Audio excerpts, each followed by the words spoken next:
Iran মধ্যপ্রাচ্য থেকে কিংবা হরমুজ প্রণালী থেকে এবার আউট করে দিল আমেরিকাকে। অসাধারণ এক চালে আমেরিকাকে পুরো ব্যর্থ করে দিল ইরান। পাশাপাশি হুতিরা এবার জোরে সোরে আবারও সৌদি তেলের ট্যাঙ্কারে হামলা করেছে। বেশ কিছু খবর আজকের আলোচনায় রাখবো। প্রথমে আমি মধ্যপ্রাচ্যের খবরগুলো দিয়ে চলে যাব আপনাদের কাছে, অর্থাৎ বাংলাদেশের খবর প্রসঙ্গে। তো মধ্যপ্রাচ্যের প্রথম যে খবরটি দিতে চাচ্ছি, ইতিমধ্যে দুটো দেশের মধ্যে আলোচনা চলছে। সেই আলোচনার প্রধান বিষয়টি হলো হরমুজ প্রণালী কিভাবে চলবে, ইরান টাকা নেবে কি নেবে না। তো কিছু গণমাধ্যম কি বলছে, ইরানের রাষ্ট্রীয় সম্প্রচার মাধ্যম IRIB একটি নির্ভরযোগ্য সূত্রের বরাত দিয়ে জানিয়েছে যে হরমুজ প্রণালী নিয়ে ইরান ও ওমানের মধ্যে চলমান আলোচনার সঙ্গে যুক্তরাষ্ট্রের কোনো সম্পর্ক নেই। এখানে মূল খেলাটা কি আমি একটু পরে বিস্তারিত বলবো। অসাধারণ একটা খেলা খেলছে ইরান, সেটার ইঙ্গিত দিয়ে গেলাম। দ্বিতীয় যে বিষয়টি সেটি হলো, এর আগে মার্কিন পররাষ্ট্রমন্ত্রী মার্ক রুবিও প্রণালীটি নিয়ে আলোচনার অগ্রগতির কথা জানিয়েছিলেন। অন্যদিকে মার্কিন অর্থমন্ত্রী স্কট বেসেন্ট ইঙ্গিত দিয়েছেন যে আজ বা কালকের মধ্যে একটি চুক্তি হতে পারে। পাশাপাশি হুতিরা দাবি করেছে তারা উত্তর লোহিত সাগরে ওয়াফা নামের একটি সৌদি তেলের ট্যাঙ্কারে ব্যালিস্টিক ক্ষেপণাস্ত্র দিয়ে হামলা চালিয়েছে। আসেন এবার আপনাদের কয়েকটা খবরের বিশ্লেষণ আগে একটু তুলে ধরার চেষ্টা করি। আমেরিকার মূল কৌশলটা কি ছিল? আমেরিকা এখান থেকে ইরানকে হটিয়ে নিজেরা দায়িত্ব নেবে, নিয়ে এই অঞ্চল দিয়ে বিলিয়ন বিলিয়ন ডলার তারা কামাই করবে। ট্রাম্প সেই ঘোষণাটা দিয়েছিল যে এই অঞ্চলে আমেরিকা নিরাপত্তা দেবে সব জাহাজকে, বিনিময়ে প্রতিটি জাহাজ 20% টাকা বা টোল দিয়ে যাবে আমেরিকাকে। মানে ইরান কিন্তু এত চায় না, ইরান অনেক কম চেয়েছে। তো আমেরিকা এই অঞ্চলে ইরানের জলসীমায় এসে নিরাপত্তা দিয়ে তারা নিজেরা এটাকে দখল করার একটা পরিকল্পনা করেছিল।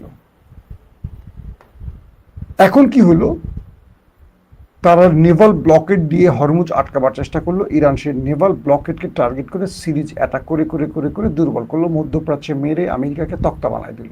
ওকে, আমেরিকার 80% প্যাট্রিয়ট মিসাইল শেষ হয়ে গেছে, থার্ড মিসাইল শেষ হয়ে গেছে, যে কারণে তারা মার খেয়ে কাতার এবং পাকিস্তানের মধ্যস্থতা যুদ্ধবিরতির প্রস্তাব আবার দিয়েছে, কারণ তাদের অস্ত্র ফুরিয়ে আসছে।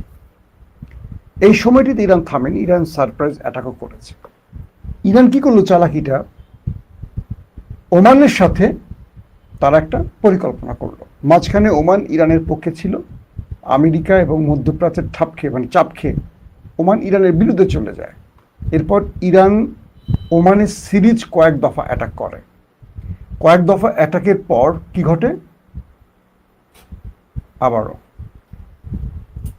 তো কয়েক দফা অ্যাটাকের পর ওমান সোজা হয়ে যায় ভয়ে।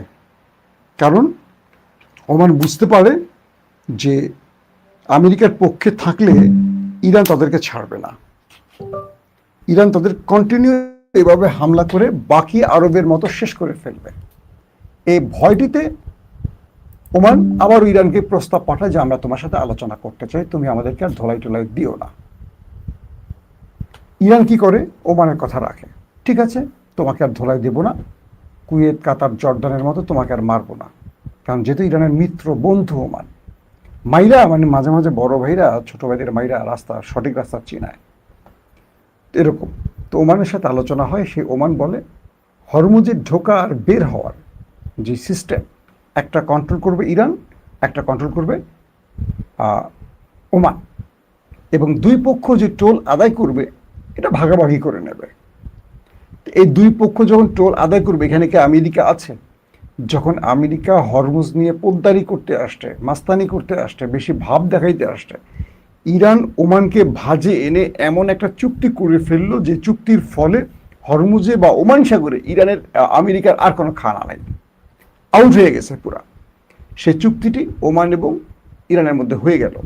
এটা কালকের এবং আজকের ব্রেকিং খবর। কালকে আমি খবরটা দিয়েছিলাম, আজকে আরেকটু আপডেট হলো। এখন ইরান বলছে আমেরিকাকে, তুমি কি, তুমি এই অঞ্চলে আমার সাথে আলোচনা করবা, কথা বলবা, চুক্তি করবা, তুমি কে? তুমি কি আমার স্টেক হোল্ডার? তুমি কি আমার প্রতিবেশী? তুমি কি আমার সাগরের অর্ধেক মালিক? না, তুমি 10,000 মাইল দূরে, ভাগো। তোমার এখানে কি কাজ? কোনো কাজ নাই, তুমি তো আসছো মাস্তানি করতে। তুমি যদি মাস্তান হও, আমি মাস্তানের আব্বা। তো তুমি দেখছো না মধ্যপ্রাচ্যে তোমাকে মাইর আমি সোজা করছি? তুমি তো আমার দেশকে এটা করবা সেটা করবা বহুত হুমকি দিচ্ছ, আবার তুমি পা ধরে সিজফায়ার করছো। ওকে, এখন হরমুজ ওমান সাগরের যেই জাহাজ আসা যাওয়া নিয়ে সমস্যা তৈরি হয়েছে, আমরা সমাধান করে ফেলছি নিজেরা। আমি আর ওমান সিদ্ধান্ত নিয়ে নিয়েছি, যাওয়া এবং আসা আমার মধ্য দিয়ে, ওমানের মধ্য দিয়ে। আমরা পুরো দুটো দেশ এই প্রণালীটির ব্যবহারের যে পরিধি, সিস্টেম, নিয়ম কানুন পৃথিবীকে জানিয়ে দিয়েছে। এখন প্রথম 60 দিন আমরা কোনো পরিষেবা নেব না। এটার নিরাপত্তা সহ যে কাজগুলো এখন ওমান আর ইরান করবে, এটার জন্য খরচ যাবে, সেই পরিষেবাটা আমরা এখন 60 দিন নেব না। 60 দিন পর থেকে এই অঞ্চলে পরিষেবা গ্রহণ করা শুরু হবে, এবং যেই পরিষেবাটা আসবে এটা ইরান এবং ওমান নেবে। তুমি আমেরিকা চলে যাও। এখন আমেরিকা কি করবে? আমেরিকা একটা পুরো মাইন্ডটা চিপায় পড়ে গেছে, কারণ ওমান এবং ইরানের এই খেলায় আমেরিকার আর কোনো খানা নেই। বিষয়টা বোঝেননি? বিএনপি, জামাত, তারা যুক্তি করে নিল, সরকারি দল বিরোধী দল, যে এখন থেকে রাষ্ট্র পরিচালনায় আমরা এইভাবেই কাজগুলো করব। আওয়ামী লীগের আর খানা আছে? এই মুহূর্তে নাই। তো আমেরিকা আওয়ামী লীগ হয়ে ঢুকছিল, এখন যদি বিএনপি জামাত আন্ডারস্ট্যান্ডিং করে নেয়, ধরেন তারা করেই রাখছে মোটামুটি, আওয়ামী লীগের কোনো অবস্থা আছে, কোনো কথা আছে? আওয়ামী লীগ রাজনীতিতে কোনো বিষয়, ফ্যাক্টর এখন কিচ্ছু না। তো ইরান এমন একটি চাল দিল, ওমানকে নিয়ে আমেরিকা আউট হয়ে গেল, এই অঞ্চলে তাদের আর কোনো খানা থাকলো না। আসেন, এদিকে লোহিত সাগরে সৌদির তেল ট্যাঙ্কারে ব্যালিস্টিক ক্ষেপণাস্ত্র হামলার দায় স্বীকার করেছে এবার ইয়েমেনের হুতিরা।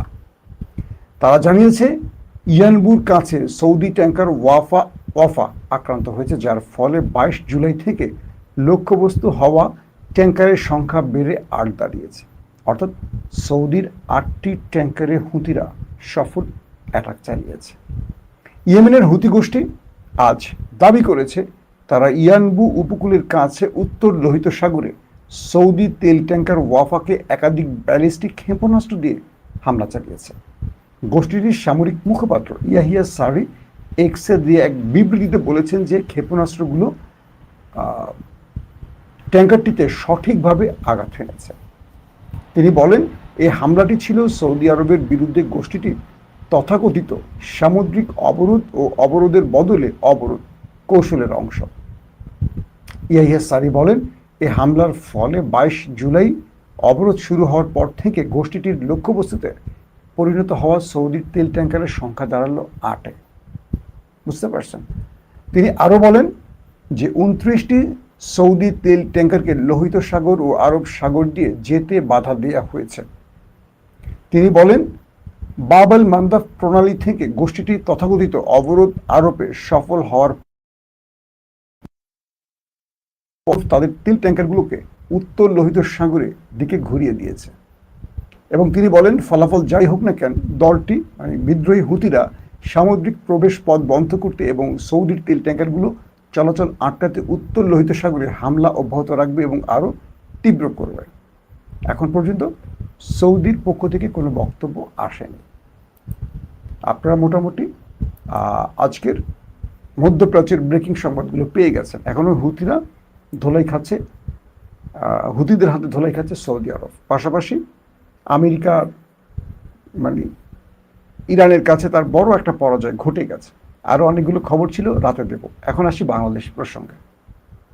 আপনাদের প্রথমে একটু বিরক্ত করে ফেলছিলাম না, সিস্টেমে একটু প্রবলেম হওয়ার কারণে।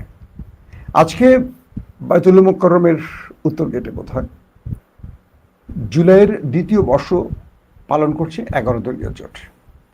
সেই 11 দলীয় জোটের প্রোগ্রামে মোটামুটি 11 দলের সব নেতারা আসছেন। জামাতের আমির ডক্টর শফিক, আক্তার হোসেন, নাসিরউদ্দিন পাটোয়ারি, মামুনুল হক সহ সব পক্ষের বক্তব্য আসে। এর মধ্যে আমার 3 জনের বক্তব্য খুব অ্যাগ্রেসিভ লেগেছে, মামুনুল হক এবং নাসিরউদ্দিন পাটোয়ারি। আর জামাতের আমিরের বক্তব্যটি খুব কৌশলী, অ্যাগ্রেসিভ এবং থ্রেট তিনটি মনে হয়েছে আমার।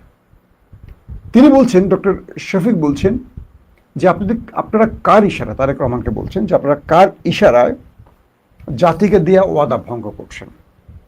অর্থাৎ তিনি বলছেন যে একজন মায়ের দুটো যমজ সন্তান, একই চেহারা, একই দিন হয়েছে, সব এক, কিন্তু মা একজনকে কখনো দুধ দেয় না, মা দুজনকে দুধ দেয়।